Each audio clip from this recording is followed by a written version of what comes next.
আজিৰে পৰা তিনিদিনীয়াকৈ অনুষ্ঠিত হ'ব বড়ো সাহিত্য সভাৰ 65 সংখ্যক কেন্দ্ৰীয় বাৰ্ষিক অধিৱেশন। বিজনীৰ বৰলাও গাঁৱৰ ডেংফ্ৰাংকি পথাৰত অনুষ্ঠিত হ'ব এই অধিৱেশনৰ। প্ৰায় 4 কোটি টকাৰ ব্যয় সাপেক্ষে আয়োজন কৰা অধিৱেশনত অংশগ্ৰহণ কৰিব নেপাল, জাপান, বাংলাদেশৰ প্ৰতিনিধি। আমি সেই স্থানত উপস্থিত থকা আমাৰ জ্যেষ্ঠ সাংবাদিক জয়ন্ত দেৱনাথৰ কাষলৈ যাবলৈ বিচাৰিছোঁ। জয়ন্ত দেৱনাথ, আপোনাৰ জৰিয়তে আমি অকণমান পৰিৱেশ চাই ল'ব বিচাৰিছোঁ। প্ৰস্তুতি কেনেকুৱা ধৰণে চলিছে?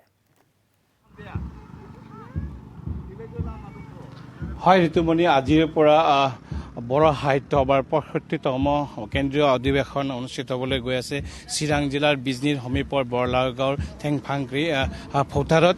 আৰু এই তিনিদিনীয়া কাৰ্যসূচী ইতিমধ্যে প্ৰস্তুতি প্ৰায় সম্পূৰ্ণ কৰি তোলা হৈছে। ইয়াতে সুদিছে তেওঁলোকৰ যিটো মুখ্য তৰুণ, এই তৰুণটো ইয়াতে সজাই পৰা হৈছে। আৰু কিছু সময় পিছতে এই মুখ্য তৰুণ উদ্বোধন কৰিব BTCৰ EM তথা স্থানীয় পাৰিষদ ধীৰাজ বৰগোহাঞিয়ে। আৰু তাৰ পিছতে এটাৰ পিছত এটাকৈ ইয়াতে মুখ্য মুখ্য যি সভাস্থলী আছে সেই সভাস্থলী ইয়াতে উদ্বোধন কৰা হ'ব।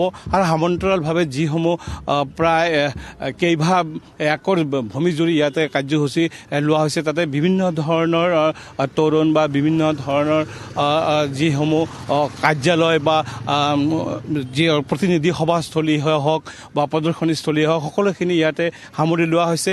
আৰু এটাৰ পিছত এটা কাৰ্যসূচী ৰাতিপুৱা 9 বজাৰ পৰা আৰম্ভ হ'ব। আৰু এই সাহিত্য সভাত অসমৰ উপৰি ভাৰতৰ বিভিন্ন ৰাজ্যৰ পৰা যি সাহিত্যপ্ৰেমী বা প্ৰতিনিধিসকল ইয়াতে উপস্থিত হ'ব। তদুপৰি ভাৰতৰ বাহিৰৰ পৰাও নেপাল, ভূটান, বাংলাদেশ আদি স্থানৰ পৰাও বড়ো সাহিত্য সভাৰ প্ৰতিনিধি ইয়াতে উপস্থিত হোৱাৰ কথা ইতিমধ্যে আয়োজক সমিতিৰ পৰা সদৰি কৰা হৈছে। আৰু যিসকল প্ৰতিনিধি, ইয়াৰ উপৰিও বড়োলেণ্ড বা অসমৰ বিভিন্ন স্থানৰ পৰা লাখ লাখ সাহিত্যপ্ৰেমী বা বড়ো জনগণ ইয়াতে উপস্থিত হ'ব। আৰু তেওঁলোকক আদৰিবলৈ যিখিনি প্ৰস্তুতি আচলতে কৰিবলৈ আদৰণি সম্প্ৰদায় ইতিমধ্যে সম্পূৰ্ণ কৰা হৈছে।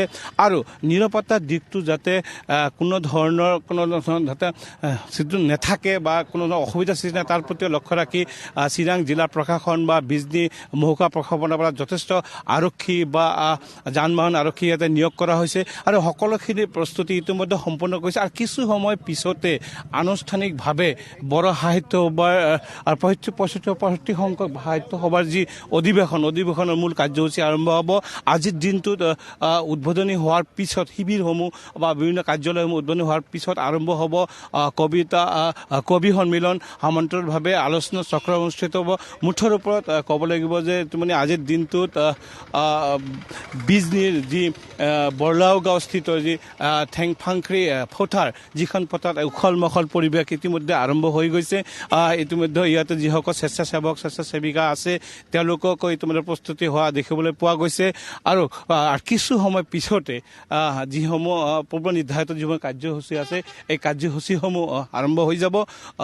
তাৰ পিছলৈ আমি অসমৰ দৰ্শকসকলৰ প্ৰতিনিধি আমাৰ য'তে পোনপটীয়াকৈ এই অসম বড়ো সাহিত্য সভাৰ যি কাৰ্যসূচী আছে এই কাৰ্যসূচী জয়ন্ত দেৱনাথ, আমি পৰৱৰ্তী সময়ছোৱাত আপোনাৰ কাষলৈ যাম। আপুনি দৃশ্যসমূহ আমাক দেখুৱাই যাব।